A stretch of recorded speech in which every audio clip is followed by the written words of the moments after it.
story, Snow White. Once upon a time, in the middle of winter when the snowflakes were falling like feathers on the earth, a queen sat at a window framed in black ebony and sewed. And as she sewed and gazed out to the white landscape, she pricked her finger with the needle, and 3 drops of blood fell on the snow outside. And because the red showed out so well against the white, she thought to herself, "Oh, what wouldn't I give to have a child as white as snow, as red as blood, and as black as ebony?"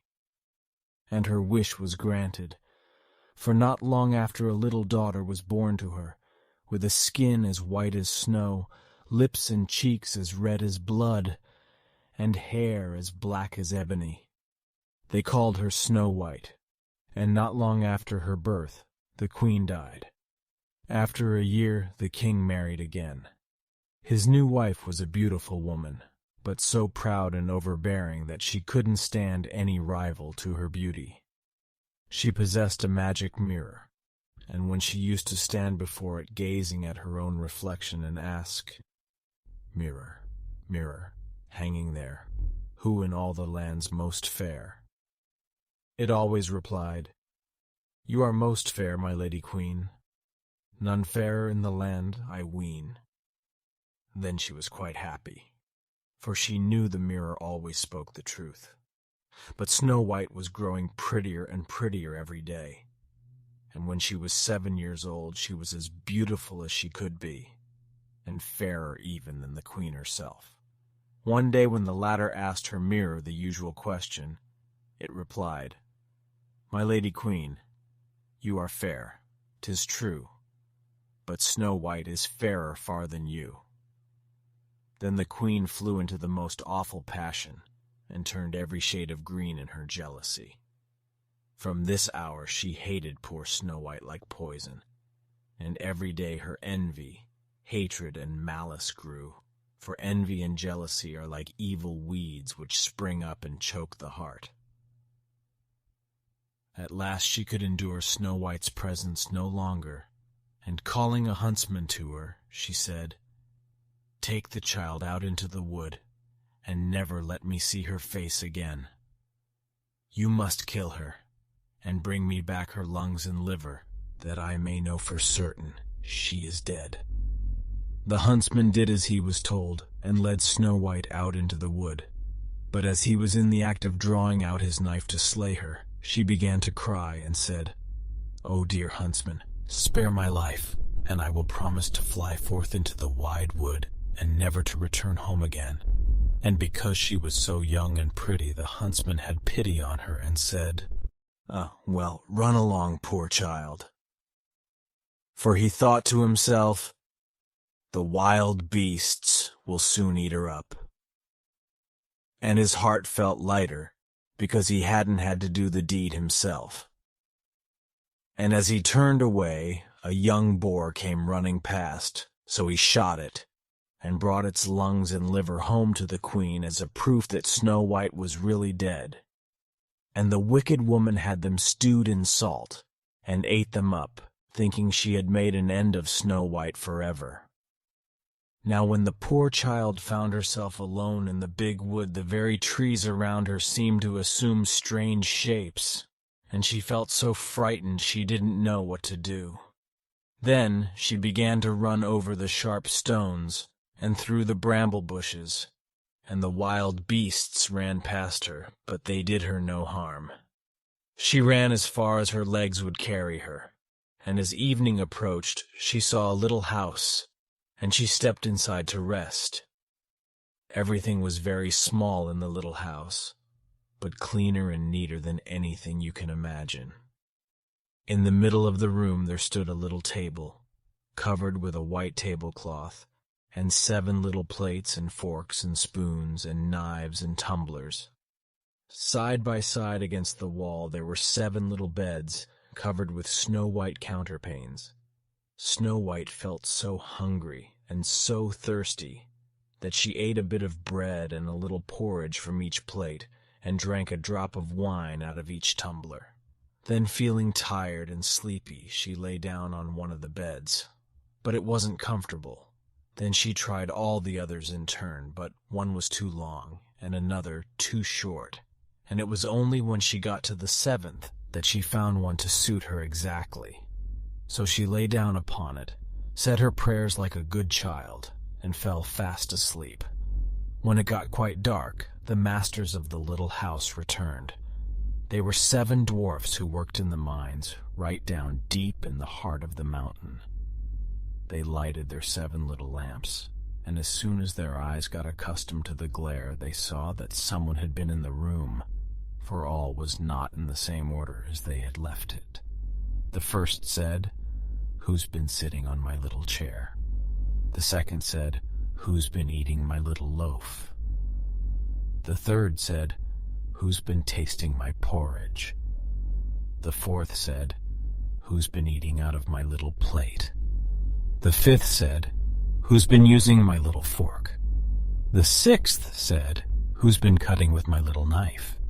The seventh said, "Who's been drinking out of my little tumbler?"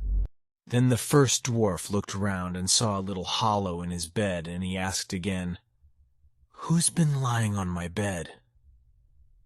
The others came running round and cried when they saw their beds, "Somebody has lain on ours too." But when the 7th came to his bed, he started back in amazement, for there he beheld Snow White fast asleep. Then he called the others, who turned their little lamps full on the bed. And when they saw Snow White lying there, they nearly fell down with surprise. "Goodness gracious!" they cried. "What a beautiful child!" And they were so enchanted by her beauty that they did not wake her, but let her sleep on in the little bed. But the 7th dwarf slept with his companions 1 hour in each bed, and in this way he managed to pass the night. In the morning, Snow White awoke, but when she saw the 7 little dwarfs, she felt very frightened. But they were so friendly, and asked her what her name was in such a kind way that she replied, "I am Snow White." "Why did you come to our house?" continued the dwarfs. Then she told them how her stepmother had wished her put to death, and how the huntsman had spared her life, and how she had run the whole day till she had come to their little house. The dwarfs, when they had heard her sad story, asked her, "Will you stay and keep house for us? Cook, make the beds, the washing, sew and knit? And if you give satisfaction, and keep everything neat and clean, you shall want for nothing." "Yes," answered Snow White, "I will gladly do all you ask." And so she took up her abode with them. Every morning the dwarfs went into the mountain to dig for gold, and in the evening, when they returned home, Snow White always had their supper ready for them. But during the day the girl was left quite alone. So the good dwarfs warned her, saying, "Beware of your stepmother. She will soon find out you are here, and whatever you do, don't let anyone into the house." Now the queen, after she thought she had eaten Snow White's lungs and liver, never dreamed but that she was once more the most beautiful woman in the world.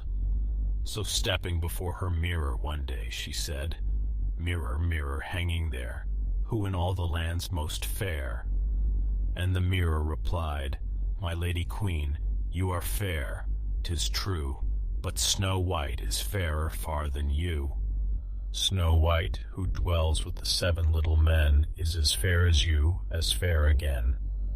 When the queen heard these words, she was nearly struck dumb with horror, for the mirror always spoke the truth, and she knew now that the huntsman must have deceived her, and that Snow White was still alive.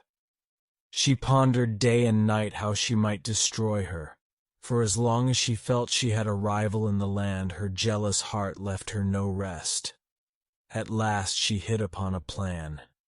She stained her face and dressed herself up as an old peddler wife, so that she was quite unrecognizable. In this guise she went over the 7 hills till she came to the house of the 7 dwarfs. There she knocked at the door, calling out at the same time, "Fine wares for sale." Snow White looked out of the window and said, "You must go away, for I may not let anyone in." "But surely you are not forbidden to look out," said the old woman, and she held up the poisonous comb for her to see. It pleased the girl so much that she let herself be taken in and opened the door. When they had settled their bargain, the old woman said, "Now I'll comb your hair properly for you, for once in the way." Poor Snow White thought no evil, but hardly had the comb touched her hair than the poison worked, and she fell down unconscious. "Now, my fine lady, you're really done for this time," said the wicked woman, and she made her way home as fast as she could. Fortunately, it was now near evening, and the 7 dwarfs returned home. When they saw Snow White lying dead on the ground, they at once suspected that her wicked stepmother had been at work again. So they searched till they found the poisonous comb, and the moment they pulled it out of her head, Snow White came to herself again and told them what had happened. Then they warned her once more to be on her guard and to open the door to no one. As soon as the queen got home, she went straight to her mirror and asked, "Mirror, mirror, hanging there, who in all the land's most fair?" And it replied as before, "My lady queen, you are fair, 'tis true, but Snow White is fairer far than you. Snow White, who dwells with the 7 little men, is as fair as you, as fair again." When she heard these words, she literally trembled and shook with rage. "Snow White shall die," she cried. "Yes, though it cost me my own life." Then she went to a little secret chamber, which no one knew of but herself, and there she made a poisonous apple. Outwardly it looked beautiful, white with red cheeks, so that everyone who saw it longed to eat it, but anyone who might do so would certainly die on the spot. When the apple was quite finished, she stained her face and dressed herself up as a peasant, and so she went over the 7 hills to the 7 dwarfs. She knocked at the door, as usual, but Snow White put her head out of the window and called out, "I may not let anyone in. The 7 dwarfs have forbidden me to do so." "Are you afraid of being poisoned?" asked the old woman. "See, I will cut this apple in half. I'll eat the white cheek and you can eat the red." But the apple was so cunningly made that only the red cheek was poisonous. Snow White longed to eat the tempting fruit, and when she saw that the peasant woman was eating it herself, she couldn't resist the temptation any longer, and stretching out her hand, she took the poisonous half. But hardly had the first bite passed her lips than she fell down dead on the ground. Then the eyes of the cruel queen sparkled with glee, and laughing aloud she cried, "As white as snow, as red as blood, and as black as ebony, this time the dwarfs won't be able to bring you back to life." When she got home, she asked the mirror, "Mirror, mirror, hanging there, who in all the land's most fair?" And this time it replied, "You are most fair, my lady queen, none fairer in the land, I ween." Then her jealous heart was at rest, at least as much at rest as a jealous heart can ever be. When the little dwarfs came home in the evening, they found Snow White lying on the ground, and she neither breathed nor stirred. They lifted her up and looked round everywhere to see if they could find anything poisonous about. They unlaced her bodice, combed her hair, washed her with water and wine, but all in vain. The child was dead and remained dead. Then they placed her on a bier, and all the 7 dwarfs sat round it, weeping and sobbing for 3 whole days.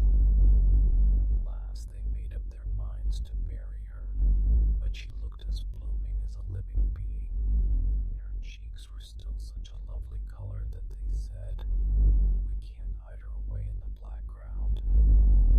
So they had a coffin made of transparent glass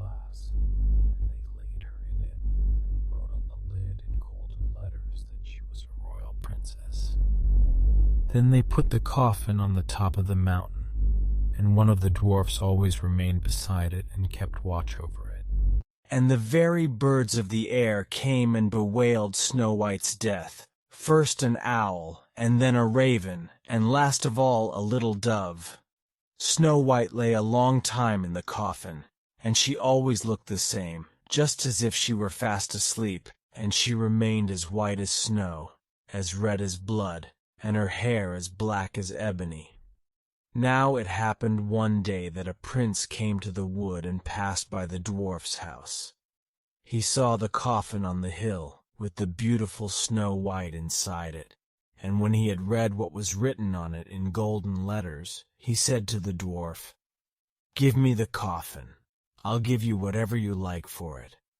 But the dwarf said, "No, we wouldn't part with it for all the gold in the world." "Well then," he replied, "give it to me, because I can't live without Snow White. I will cherish and love it as my dearest possession."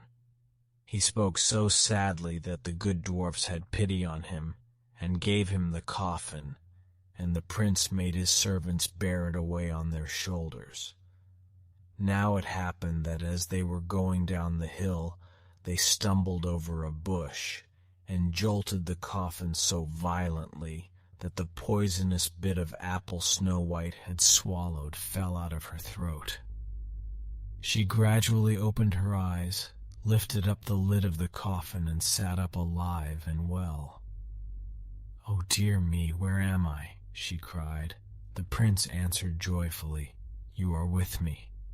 And he told her all that had happened, adding, "I love you better than anyone in the whole wide world.